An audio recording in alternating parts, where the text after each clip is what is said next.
سنا رہا ہوں، فرعون کی ایک باندی تھی، مسلمان ہو گئی۔ عورت تو کمزور ہوتی ہے، پھر وہ باندی ہو تو اور کمزور ہوتی ہے، اور کلمہ چھپتا نہیں ہے۔ اس کا ایمان اس کے دل میں تھا، پر وہ نکل ہی پڑا۔ خوشبو کون چھپا سکے؟ خوشبو کیسے چھپ سکتی ہے؟ اس کے ایمان کا پتہ چل گیا۔ فرعون نے اسے پکڑوایا۔ اس کی 2 بیٹیاں تھیں، ایک دودھ پیتی تھی، ایک انگلی پکڑ کے چلتی تھی۔ اس نے بڑے کڑا میں تیل ڈالا، اس کے نیچے آگ جلائی، تیل کھولنے لگا۔ اس نے دربار سجایا اور اس کے اپنی باندی کو بلایا، اس کی 2 بیٹیوں کو بلایا۔ یہ مائیں سن رہی ہیں کہ ماں اولاد کے لیے کیا کچھ کر گزرتی ہے، کیا کیا کچھ کر گزرتی ہے۔ مامتا سے تاریخ بھری پڑی ہے، اور اللہ نے بھی جو اپنی محبت کو تشبیہ دی ہے کہ میں اپنے بندوں سے محبت کرتا ہوں، تو باپ کی محبت سے تشبیہ نہیں دی۔ اللہ نے کہا میں ماں سے 70 گنا زیادہ پیار کرتا ہوں۔ اس نے کہا فرعون نے کہا اگر تو موسیٰ کے رب پہ ایمان لائی تو تیری دونوں بیٹیوں کو جلا دوں گا اس تیل کے اندر، اور تجھے بھی جلا دوں گا اس تیل کے اندر۔ ہاں لوگ سمجھتے ہیں موت بہت بڑی سزا ہے۔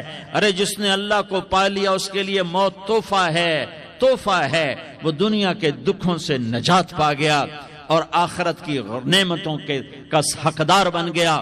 تو فرعون کی باندی نے کہا فرعون یہ تو میری 2 ہیں، اگر میرے پاس اور ہوتی، میرے پاس 100 ہوتی تو میں 100 بھی اللہ کے نام پہ قربان کر دیتی۔ فقض ما انت قاض، کر جو تجھے کرنا ہے۔ انہیں بڑی بیٹی کو پکڑا، انہیں کہا اماں ہائے ہائے، اس ماں سے پوچھو جس کے آگے جلتا ہوا تیل اور اس کی بیٹی کو ڈالا جا رہا ہو، اور وہ اماں کہے، اور اس کا ایک بول ماں کا، ایک بول بیٹی کی جان بچا سکتا ہو۔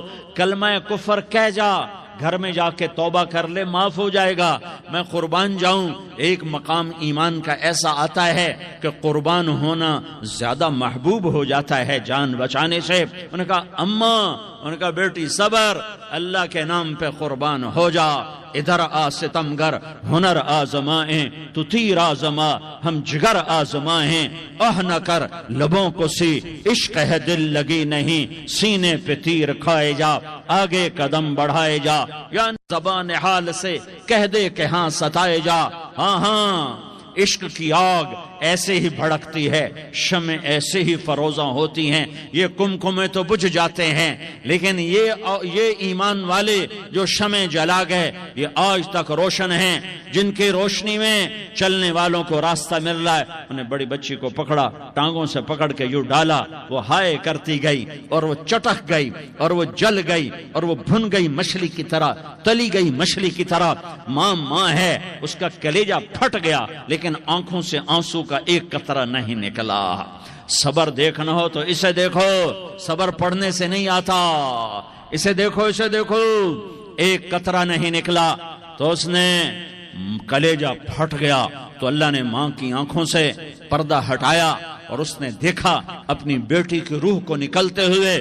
بیٹی کہہ رہی اماں صبر کرو، ابھی جنت میں اکٹھے ہو جائیں گے۔ پھر انہیں چھوٹی بچی کو پکڑا، دودھ پیتی، جسے پتہ بھی نہیں میرے ساتھ کیا ہونے والا ہے، اس کی تو آہ بھی نہ نکل سکی، اور اس نے انہیں تیل میں ڈال دیا اور وہ جل کے کوئلہ ہو گئی۔ ماں کی آنکھوں سے پردہ ہٹایا، اللہ نے ماں نے بچی کی روح کو نکلتے دیکھا کہ اماں صبر صبر، ابھی اکٹھے ہو جائیں گے۔ پھر جب اس کو پکڑنے لگے تو اس نے کہا فرعون میری ایک خواہش پوری کرو گے؟